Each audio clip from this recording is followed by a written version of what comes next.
You're listening to DraftKings Network.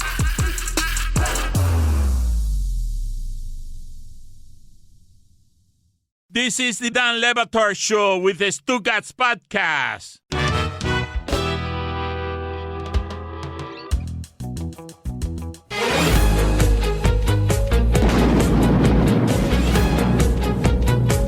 Dan, Thursday Thunder is red hot.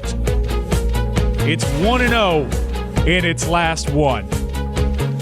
You've also hit a couple of parlays recently in general, right? A 3-teamer and a 4-teamer. So it's not just that it's been one in a row, but you've won 2 of the last 4 or something like that. We're doing all right. Remember, these things are big and juicy. So, I mean, if you lose like 3 straight, don't worry. We got you like that 4th week on average. And Thursday Thunder is brought to you by DraftKings Sportsbook. Use code Dan when you sign up on the app for a limited time offer for new customers. Dan, we're going to get right to it. There's a Thursday night football game tonight. It's Lions at Packers. Packers seemingly getting a little healthier. We're going to take the 2 points with the Green Bay Packers. Packers at home, 2-point dogs. That's like 1. And you guys tell me Jesus Luzardo is something that exists. And I saw him on the docket. I'm like, I love this board. We're going to take Marlins money line. And the third and final leg of Thursday Thunder, we're going to the WNBA. The W, as fans call it.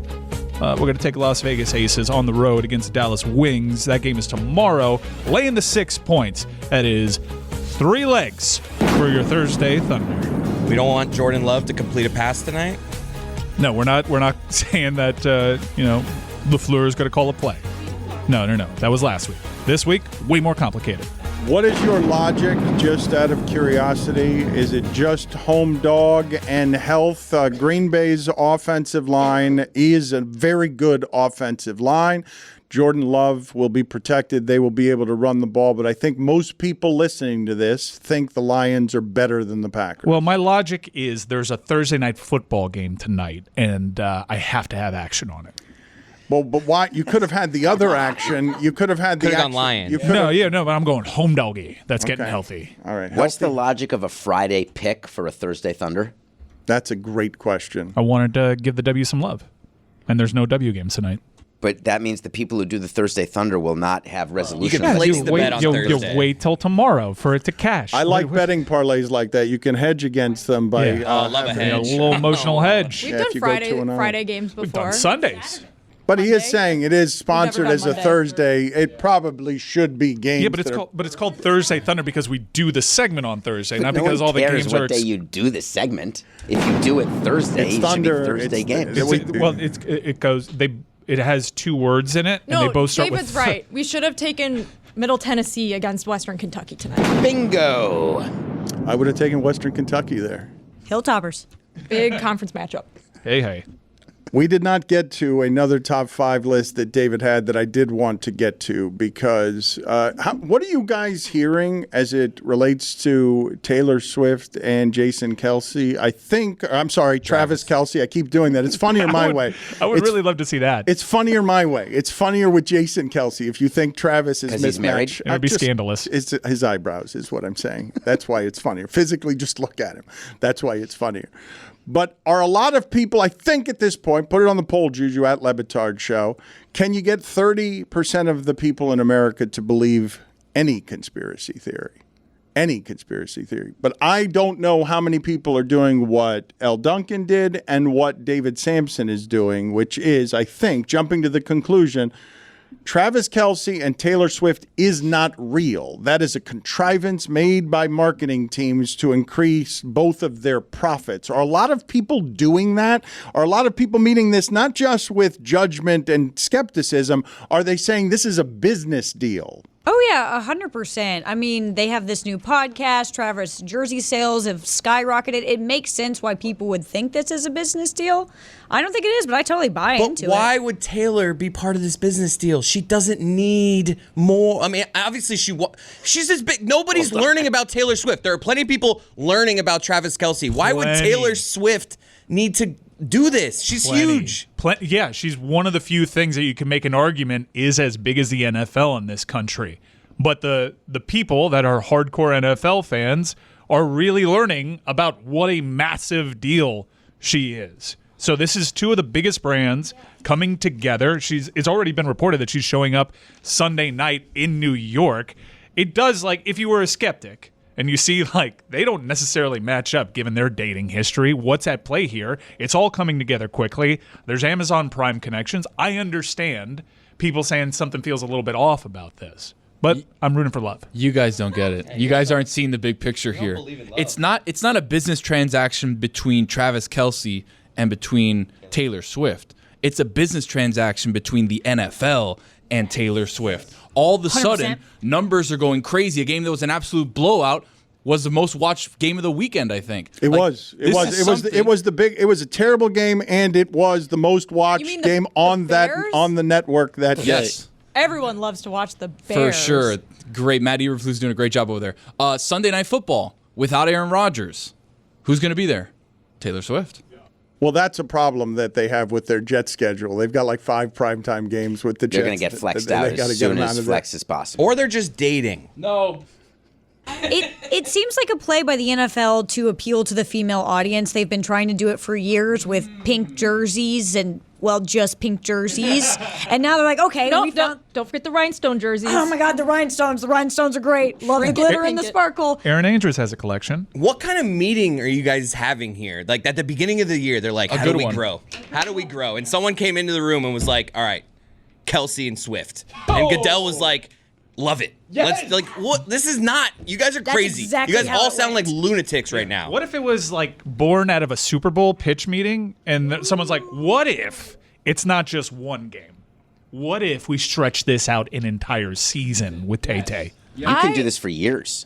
I was very skeptical of this on Sunday. The fact that it's still going makes me a little bit less skeptical of it. David, it's been 5 days of just sheer bombardment of Taylor Swift propaganda on my timeline, and I am not a Swiftie, but it has been everywhere. I don't think the NFL would have chosen to be a part of this on the day they announced their Super Bowl halftime show, because Taylor Swift, who turned them down, completely overshadowed that Usher was going to be doing the show. I feel like they would have planned that out a little bit better. 5 days and she's already met the mom. I mean, come on. Guys, he threw a Hail Mary and it completed. He was just like, yeah, I'd date Taylor Swift. And then it's happening, and he's like, I'm gonna ride this thing as long. Like, he's loving it. He's probably at this point. Phrasing. At this point, he's probably like, you know what, a bit much. I listened to some of their podcasts, and he was just like, yeah, not my life's not private anymore. So I think he's getting a little too much of what he asked for. Welcome to stardom. He's going to be Travis. Chris Humphries. There are a lot of videos being made. Come on, man. I he brush hosted against that. SNL before dating Taylor Swift. Get out of Chris here with that. Humphries, please. Married Kim Kardashian for like 90 days or something like I that. was going to say 90 seconds, but it was something along But those it's not lines. Chris Humphries. He's a legitimate star now. The NFL that game was number one with women as well. 12 to 47. That she moved a number I didn't think could be. That was the worst game. At least the Dolphins game had a 70 and had something in it that was different. That was just terrible. The Bears were terrible, and it was the most watched game and the most watched game with women. Let's get to David's top 5 list of fake power couples, fake Top couples. 5 made for money couples. Okay, all Hollywood related. Just in life. All right, number 5. Tom Cruise and Nicole Kidman. Tom Cruise and Nicole Kidman even adopted children to make Nicole Kidman a star, and it worked. I think I haven't heard. You can't prove these things. Number 4. Tom Cruise and Katie Holmes.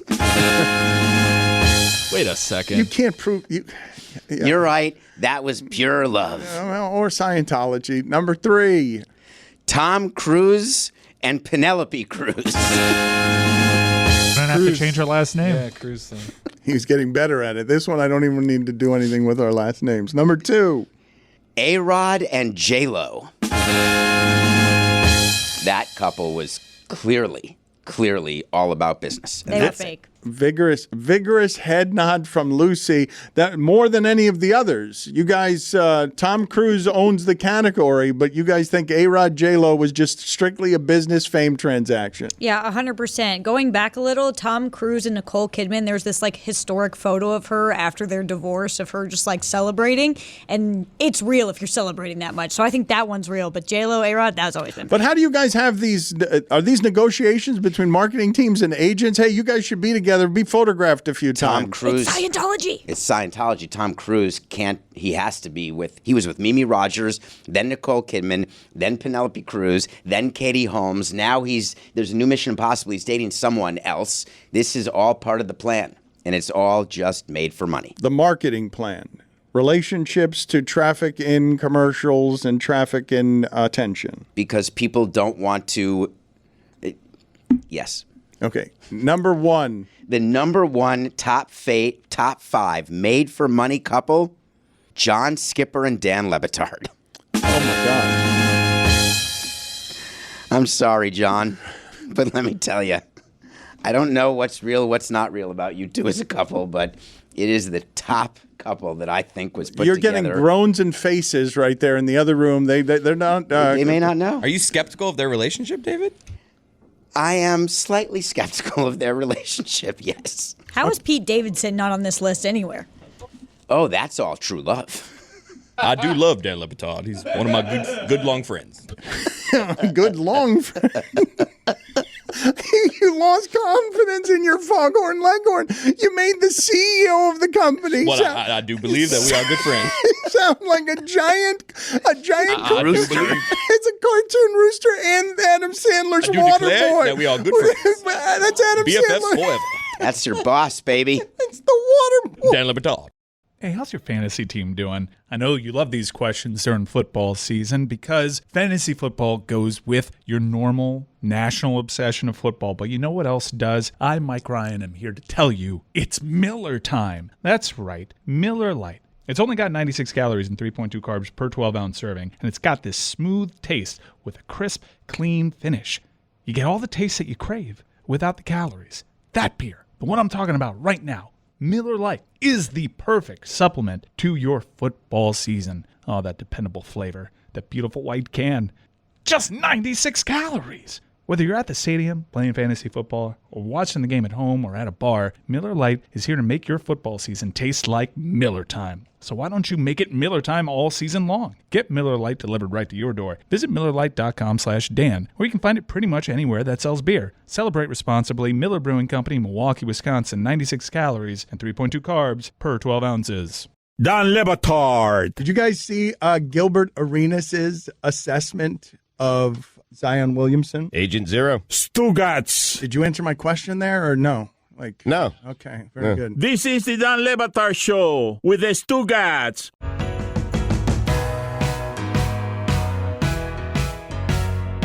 I don't know about you guys, but something I will always click on is if you give me some sort of headline that says old-timey baseball announcers object to how someone in baseball is behaving or celebrating, or where there is joy, there's an old guy in the booth yelling about have less joy. And when I clicked on it most recently, last night, when Ronald Acuna went 40-70, 70 stolen bases with 40 home runs, that guy is the best player in baseball. The Braves are overwhelming, and when that guy gets on first base, he's always on second base. But when he got to 70, they stopped the Cubs game, a very important week in the Cubs season. During a dramatic time, they paused the game to do a montage, and he lifted the base and everything else. And the announcer who was complaining about it was Boog Shambi, was my friend Boog. And he's not wrong. They don't need to stop it for that particular celebration. But he sounded like the old-timey baseball announcer who yells about there being too much fun in the game because Acuna is great, and they stopped the game to celebrate, hey, isn't our guy great, for the 70th time he's stealing a base this season. I don't think it's a number that anyone cares about, though. 40 home runs and 70 stolen I feel bases. nothing. I was gonna ask, why did he raise the base? Like, aren't they still playing?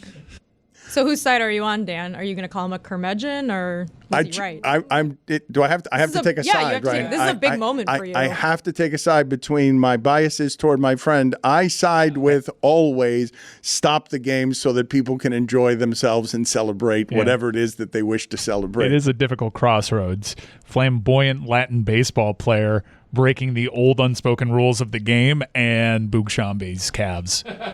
Giant calves. This is the biggest calves I've ever seen. Giant freckled calves. Somebody else who has big, thick calves is Kevin James, and I did not understand why it is Kevin James was all over my timeline yesterday. Can someone explain it to me? Would anybody like to explain to me why every time I looked up yesterday there was a sheepish Kevin James? I don't really know. Do you know why, Jess? I mean, why not? Is there something wrong with that? I just don't get the joke. I don't understand what it is that we're doing or why it was so prevalent yesterday. It all missed me. Why were you laughing, Tony?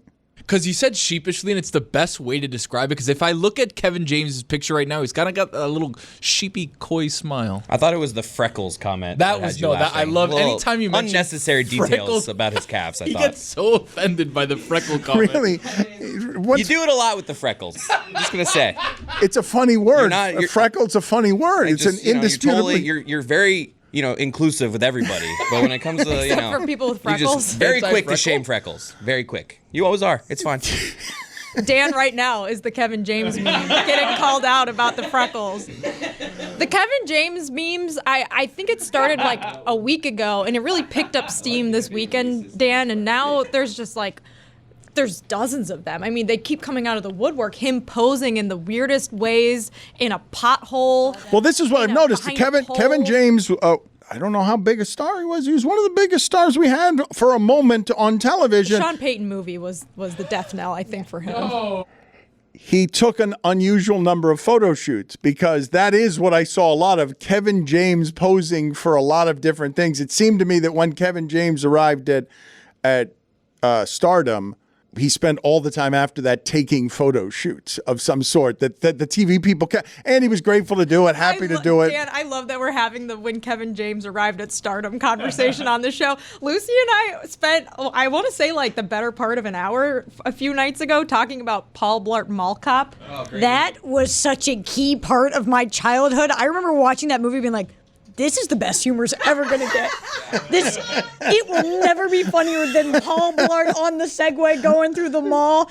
It was the peak humor. I'm happy he's getting his moment. Perfectly named character, right, Lucy? That is a man named Paul Blart. You look at him, you're like, yep, that is Paul Blart, an American hero. A mall cop. I watched Paul Blart Mall Cop 2 once on Easter Sunday. Second one? There's this Chris. There's a third. I think there might be a third one too. I'll have to look into No, that. Viva Fart Vegas was a fake. That's a bummer. I've never seen the first Paul Blart Mall Cop that Lucy was just talking about, but there was a sequel, and it was on TV on Easter Sunday a couple years ago. My entire family, for some reason, was just kind of like food comaed and watching it. And at the end of the movie, my aunt actually started crying because she was so touched by the ending of Paul Blart Mall Cop 2. And I was like, Aunt Amy, you might need some antidepressants, but also this movie, it really hits people in the feels, Dan. You should have cried, honestly. You should have cried too. For Paul Maybe Blart. I was wrong. Yeah, I don't know. Did any of you at any other time in childhood have the amazing reaction that Lucy had, where you point at something and say, that's as funny's ever going to get for as long as I live? A child looking at humor and saying Paul Blart Mall Cop is the top of Austin Powers. Austin Powers, when they did the bit where the subtitles would have a swear word in them, and then like you move the book and it's like, oh, shiitake mushrooms. I was like, oh, that's the shit right there. Or what is that? Is that a giant Johnson? Every Austin Powers movie for me. 2 balls.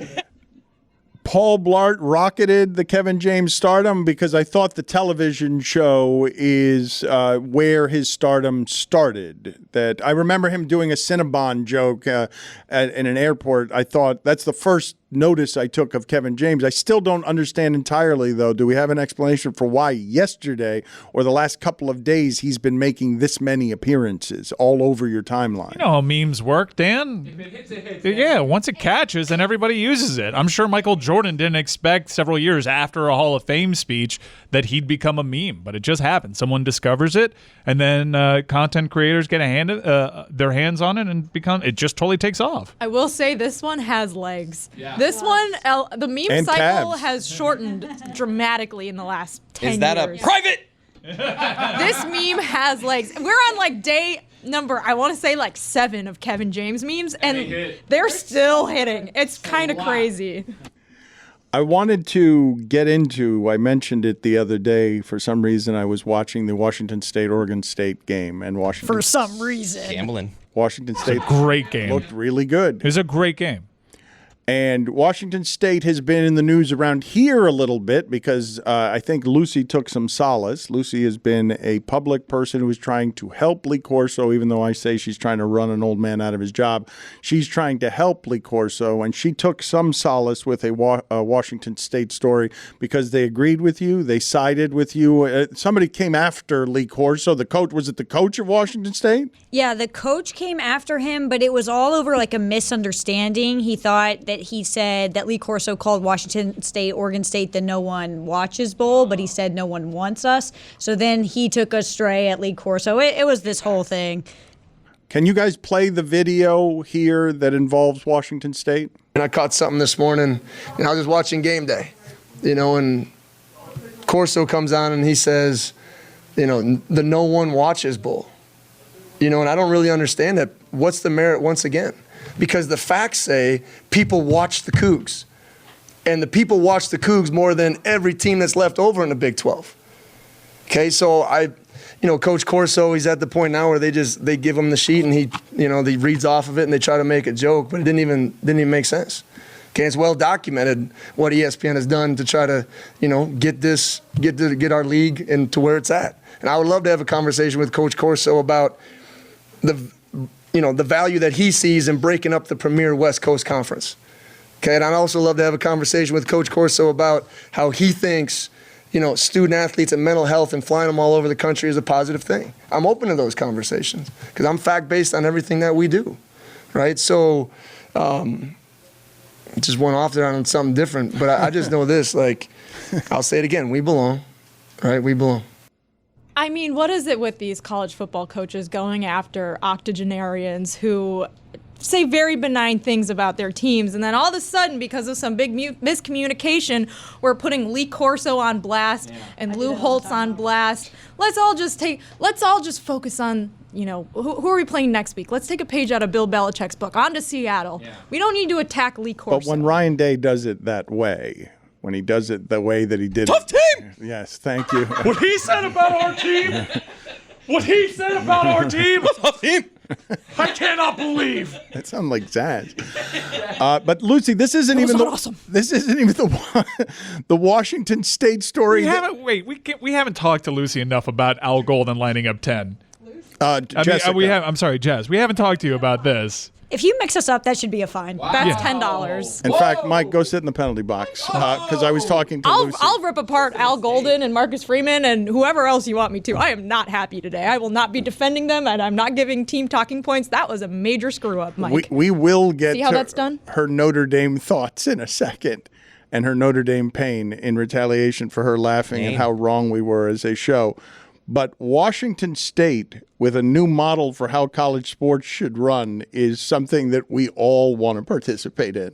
Yeah, they're throwing out the relegation word in the Pac-2 and the Mountain West. They're pretty. It is the Pac-2. They're desperate to find a way to not go fully to the Mountain West and find something that would keep both Washington State and Oregon State relevant. So they've been having these conversations with the Mountain West about a relegation system between those two conferences. There's no way it happens, but it is fun to think about. Make it even more cutthroat than it already is. Make it even larger stakes on college football because your team has to care the same amount that you care, because if they don't produce, they get run out of their own league.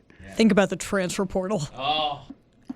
You guys want college football to even be messier? At this point, you're just rooting for maximum anarchy, right? You're rooting if it's going to be Pac-2 and all made-for-television stuff that's just going to be action running up and down the field so that you can rip Al Golden at the end of a game. I think we all want that. Thursday night football is on, and it's only on Prime. All of your favorite teams, all of your favorite players, and an iconic broadcast team featuring Al Michaels and Kirk Herbstreit. Be sure to check out the incredible matchups all season long. Thursday Night Football, it's on Prime. Pre-game coverage begins at 7 p.m. Eastern with TNF Tonight, presented by Verizon. Not a Prime member? Not a problem. Simply sign up for a 30-day free trial, and you can cancel at any time. Restrictions apply. See Amazon.com/Amazon Prime for details. In football, the fourth quarter is where the magic happens. It's where games are won, where champions are made. And in business, it's where sales teams become legends. That's why HubSpot built Sales Hub, to give sales reps the deal-making tools they need to win their Q4. Sales Hub's prospecting workspace organizes your schedule, goals, and to-do list in one place to save your team precious fourth quarter time. And Smart Sequences helps sales reps close deals faster than ever. So, get ready to dominate Q4 with Sales Hub. Learn more at hubspot.com/sales. Don Le Batard. At the end of our conversation with Alex Smith, and we talked for about 30 minutes, but I feel like nobody is going to remember anything about that conversation other than how you fell flat at the end with your very last word. Listen to how Stugotz here at the end of this interview says goodbye, just exhausted, to Alex Smith. Thanks, Al. Stugotz. What happened, Alish? I'm Dan. I'm exhausted. I haven't stopped talking in a month. I mean, I don't know what to tell you. This is the Don Le Batard Show with the Stugotz.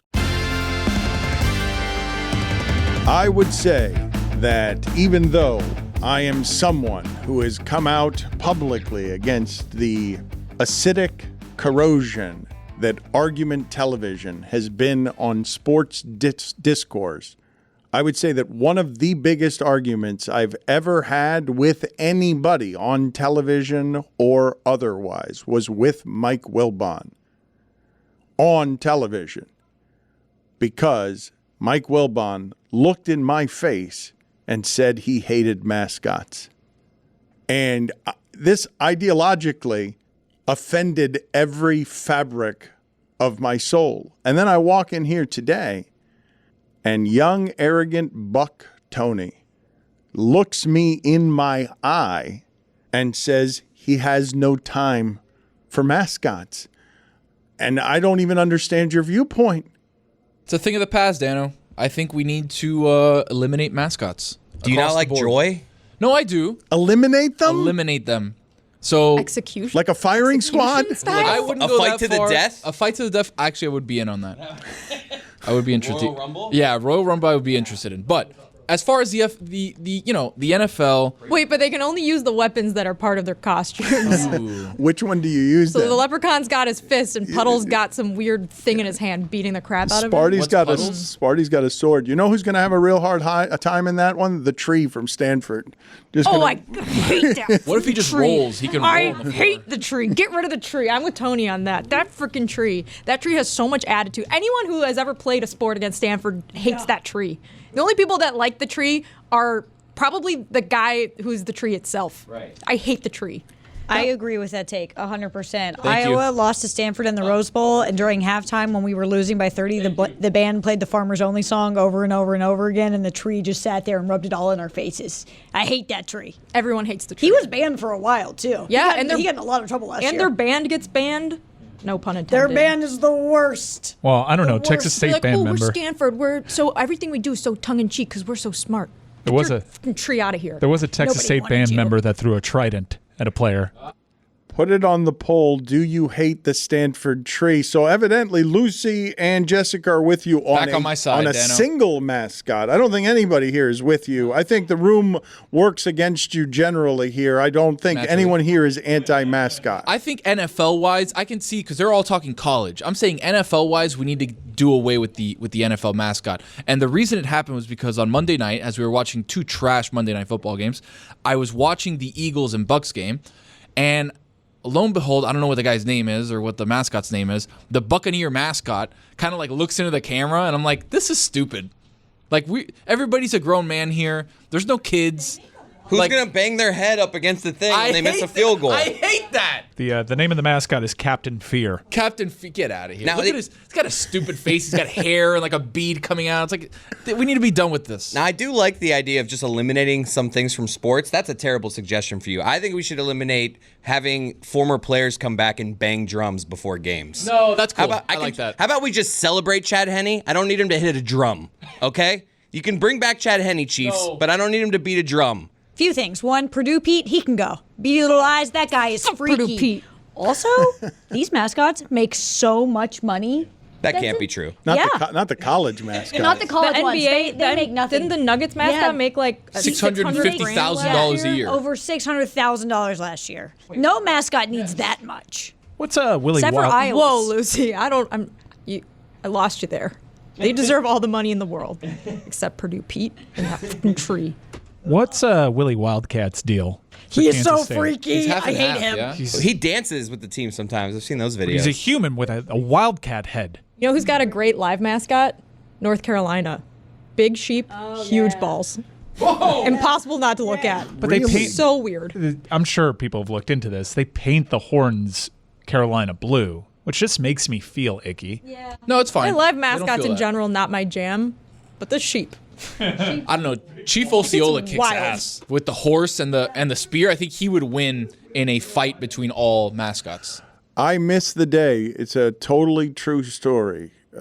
When the height of the FSU Miami rivalry was working, and at the time the University of Miami had like Russell Maryland, Cortez Kennedy were both top first round picks, and then their backup was Jimmy Jones, who was a second round pick. And they went to Tallahassee, and during that celebration of come into the stadium on a horse and throw a flaming trident into the ground, all of Cortez Kennedy's teammates were holding him back because he had told them he wanted to punch the horse in the face. Like wanted to go out there and do that, and they were actually holding him back. That would have been a national incident, and not wise as well, because none of us could actually harm a horse. I have a 65-pound pit bull, shakes his head against the pool table and me and harms me. I cannot hurt that animal's skull. You can't hit a horse and actually harm it, can you? You can't punch a horse and no matter how strong you are, and do anything in the way of human damage, could you? They have a hell of a jaw. I'm assuming so. You guys are looking at me like this is a strange question. It's a terrible experiment. Well, It is a you're looking to strange us for question. expertise here. We can Google it for you. I'm just asking you in your imagination, if you imagine there's a famous movie scene from a million Blazing years Saddles? ago. Yeah. You're laughing at me because Jessica's laughing. She's holding her belly laughing because a Blazing Saddles reference has been mentioned, but that I believe the horse goes down in Blazing Saddles, does it Yeah, not? but the horse didn't actually get punched. You know that, right? This was before CGI. This movie's so old, they might have had to actually punch the horse. I wonder all the time how they protect the animals in some of these movies. Dan, I watched every single Lord of the Rings extended edition, and like 90% of the extra scenes are just explaining how they shot the horse scenes. And every single actor, they did not shoot them. Chris, no, the horses everyone was okay. But they filmed a lot of it on like fake horses, and all the actors were like, it kind of felt like you were having sex because like the horse would jostle you around, and 8-year-old Jess was like, I don't understand what any of this means. But that's how they shot a lot of it, Dan. The Obviously- horses were all safe. I have a lot of FaceTime with horses, right, because of my past. But have you ever looked directly into the face of a horse? Weird Dan? sentence. Wait, what is your past? I'm not familiar with your past. El Diablo. No, Oh listen, yeah, listen, Diablo. I need yeah, to where you explain- almost got I almost killed got in the DR Right. by This- a a horse rabid that horse. hadn't been broken And he turned right at by the last Robert second. Redford. Correct, exactly. Tony has the same affliction that afflicts Greg Cody, and it's an interesting affliction. He thinks if he has said it here on the show, everyone remembers what it is that he was talking about. So he came in, of course, clearly you all know my El Diablo story. No, correct? we piece it together, though, for the audience. We did do that, but I don't believe that the audience knows that he has a lot of FaceTime with the horses because he met the one Dominican horse, Diablo, that almost ran him right off a cliff because he was not familiar with what wild horses, real Hispanic wild horses are, as opposed to Kendall. Correct. Like the one that Mike is used to. Diablo was off on his own, right? Right. He was off on his own in a pen of his own, which obviously was the first bad sign. But the horror, look. Heading towards a cliff, busted a right at the last second. I remember this story. Okay, not only do I remember this story, it is truly horrifying what he's describing. The revelation on a horse of I've miscalculated what this horse is. I'm gonna have to jump. I'm 12. This horse is going much faster than I expected. I don't know how the brakes work on this thing. And it is right. It's much stronger than me. It's used to running. I'm yanking the hell out of these reins and nothing's happening. This seems like a lot of fun. Oh no, we're approaching a cliff. It seems a specific kind of horror that you would not forget. But I don't understand whether or not a human being could, any human being. Well, he was getting to that because because I looked at Diablo right in the face when I was getting on, right? Because you can't go from behind a horse. That's where they kick you and they. This feels like bad parenting by your parents. No, I mean it wasn't their fault. It was probably the. If I see a horse in a pen all by himself, and it says my daughter El Diablo, not going on that horse. Yeah, well, I was a big guy, so Tony, can you punch a horse out or not? So here's the thing: you're looking straight into the horse's face. What about a gift horse? Their jaw muscles are like huge. If you look at a horse, it's disproportionate. They have like a narrow snout, and then their face gets huge because their jaw muscles are like that. So I think they could take a punch. But it's also about like distracting the horse. If I'm having a conversation with the horse and he doesn't see it coming, then you can clock him. I think it's all about just distracting. If they see it coming, then they're like they brace for it. You can't do anything. So I could be over here like, hey horse, come here, man. You got a sucker punch. And then someone comes up on the side and just catch him. Maybe from behind. You know, see these terrible videos on the internet. From behind. Now we get rid of mascots. What are we gonna do about Mrs. Matt? You cannot. She's allowed to stay. Yeah. You Stay on cannot my lap.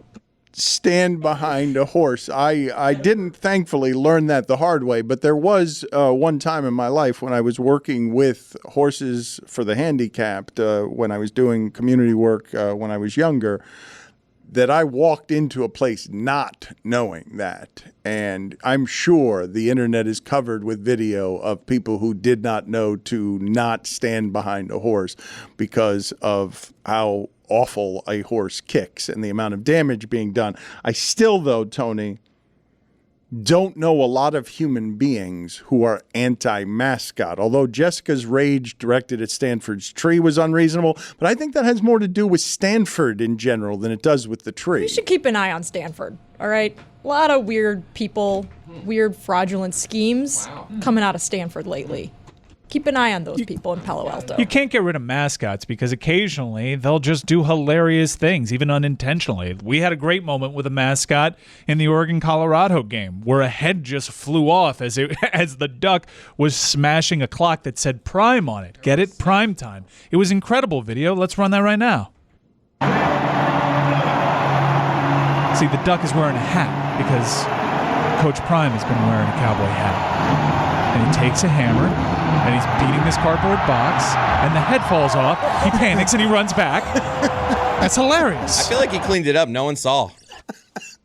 If you have not seen this video, it's a clock because it's prime time. And if you didn't get the joke that it's a clock, they've written Prime on it. And he comes up. Let's show this again so people can see the sheer degree of shame this mascot has when it runs the way a scared dog that's being punished for something runs away with its head down because his sword is broken, the clock is not broken, but he has lost his head. The best part is that he stays low, thinking that will help him not be seen. The more efficient move is to pick your head back up, but he simply leaves it behind. I think you got to put your head inside the clothes and act like you've been decapitated as the dog. I'm back in on mascots if that's the case.